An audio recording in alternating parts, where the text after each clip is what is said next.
ഇതുപോലെ ഒരു നാരങ്ങ തീയിൽ ചുട്ടെടുത്താൽ നിങ്ങളുടെ എത്ര വലിയ കഫക്കെട്ടും ചുമയും ഒറ്റ ദിവസം കൊണ്ട് ഇല്ലാതെയാക്കാം. അപ്പോൾ നമുക്ക് ഈ ഒരു നാരങ്ങ മാത്രം പോരാ, അത് ഇങ്ങനെ ഈ കമ്പി കുത്തി എന്ന് പറയുന്നത് നമുക്ക് ഇതിനൊന്ന് ചുട്ടെടുക്കാനാണ്. അപ്പോൾ ചുട്ടെടുക്കുമ്പോൾ നമ്മുടെ കൈ പൊള്ളാതിരിക്കാൻ വേണ്ടിയിട്ടാണ് ഞാൻ ഈ നാരങ്ങ നമ്മുടെ ഈ ഒരു കമ്പിക്കകത്തേക്ക് കുത്തി കയറ്റിയിരിക്കുന്നത്.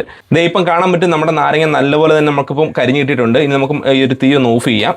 ഇനി നമുക്ക് ചെയ്യേണ്ടത് നമ്മുടെ ഒരു ഇഞ്ചി വേണം. അതുപോലെ നമുക്ക് വേണ്ടുന്നത് കുറച്ച് തേൻ വേണം, ചെറുതേൻ കേട്ടോ. അപ്പം നാടൻ ചെറുതേൻ കിട്ടുമെങ്കിൽ അത് എടുക്കുക. ഇഞ്ചി ചുരണ്ടിയിട്ട് നല്ലപോലെ കഴുകി എടുത്തിട്ടുണ്ട്. ഇനി കഴുകിയെടുത്ത് നമ്മുടെ ഈ ഇഞ്ചി ഉണ്ടല്ലോ, ഇതുപോലെ ഇടികളിനകത്തേക്ക് നമുക്ക് ഇട്ട് കൊടുക്കാം.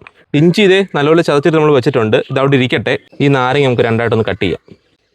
അപ്പം നല്ല നീരായിട്ടുണ്ടാവും, കാരണം നല്ല തൊടുമ്പോൾ തന്നെ ഭയങ്കര സോഫ്റ്റാണ്. അപ്പം നമുക്ക് വേണ്ടുന്ന അരമുറി നാരങ്ങ മതി കേട്ടോ.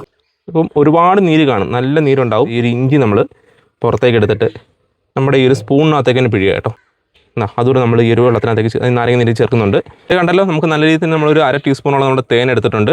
ഈ ഒരു തേനും കൂടെ നമ്മുടെ ഈ ഒരു മിശ്രിതത്തിനകത്തേക്ക് ഇട്ടിട്ട് നമുക്ക് നല്ലപോലെ ഇളക്കി കൊടുക്കാം. അസിഡിറ്റി ഉള്ളവർ ഇത് ഉപയോഗിക്കരുത്. ഇനി നമ്മൾ ചെയ്യേണ്ടത്, നമുക്ക് നല്ലപോലെ നെഞ്ച് കുത്തി ചുമയുള്ള സമയത്ത് ഈ മരുന്നിൽ നിന്നും 1 ടീസ്പൂണോളം ഈ ഒരു മരുന്ന് എടുക്കുക. അതിനുശേഷം ഇങ്ങനെ ഞാൻ കുടിക്കുക. നല്ല കയ്പുണ്ടാവും, ഒരു എരി ഉണ്ടാവും, മധുരം ഉണ്ടാവും. കാരണം ഈ ഒരു 3 സാധനത്തിനുള്ള മിക്സാണ് നമ്മളിപ്പോൾ ഉണ്ടാക്കിയിരിക്കുന്നത്. നിങ്ങൾക്ക് എത്ര വലിയ ചുമ ഉണ്ടെങ്കിലും നിമിഷ നേരം കൊണ്ട് ആ ചുമ പൂർവാധികമായിട്ടും, അതായത് ഒറ്റയടിക്കന്നെ സ്വിച്ച് ഇട്ട പോലെ നമുക്ക് മനസ്സിലാവും.